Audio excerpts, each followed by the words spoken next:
Hello everyone. Today I'll show you how to capture a full page screenshot in Google Chrome, including any scrolling parts.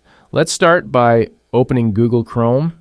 Navigate to the web page you want to capture. For demonstration, I'll search for 90SecTech.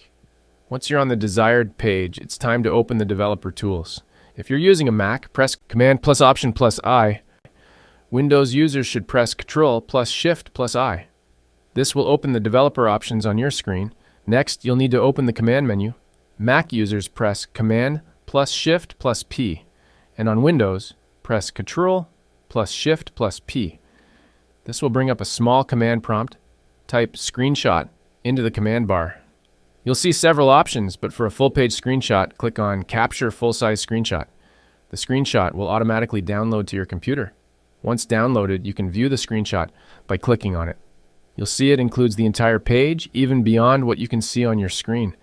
Now, you can send this screenshot to someone, use it in a presentation, or keep it for your records. If you found this video helpful, please give it a thumbs up and subscribe for more videos like this.